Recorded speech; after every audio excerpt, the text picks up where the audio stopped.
What's up, guys? So I've been absolutely grinding for the past few days, and I decided to start farming Sanctums. These things are absolutely nuts for making raw currency, and everything you guys just saw was from like a 2-hour farming sesh today. And I'd say each Sanctum almost always gives you at least 2 divines, and I can do them on this build in around 15 minutes.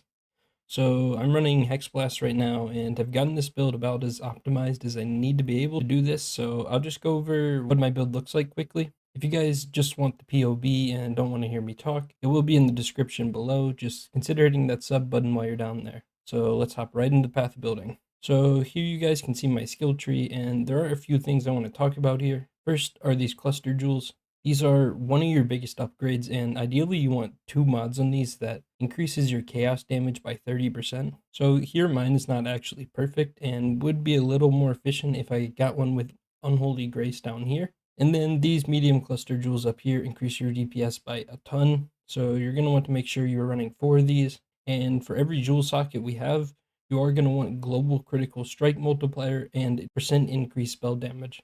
Ideally, you also get mind throwing speed on here, but it costs an absolute ton to do that. Each of these is giving us about a 67% DPS increase. Pain Attunement is really good for pushing your damage, so we are running an arrogant support with a bunch of our auras. We do not absolutely need this, as it will make you much squishier in the Sanctums, sometimes even getting one-shot by mobs.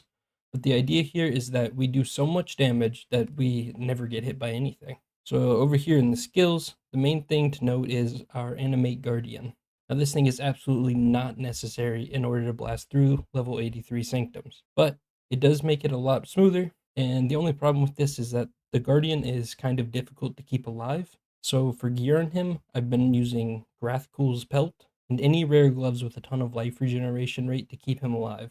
And then for damage buffs, I've been using the Leercast, Dying Breath, and Legacy of Fury. And the setup only costs probably 100 or 200 chaos at max, so it's really not too expensive to set them up. Next up is items. So some of the items that are very important here are the Profane Proxy, Sandstorm Visage, and the Restless Ward. You're also going to want an Amulet and Wand with plus levels to all Chaos skill gems, and then a Frostbite on hit ring, so you don't have to automatically apply the curse.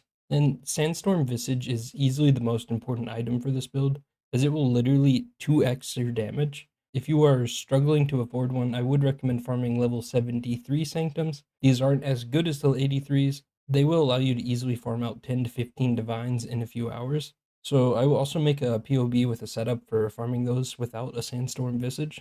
For upgrades you can make to this build, you could get a better wand than mine here that also has plus to all spell skill gems, mind throwing speed, and then you do really want critical strike multi on this. You could go for a corrupted Restless Ward that has +2 level of socketed AoE gems.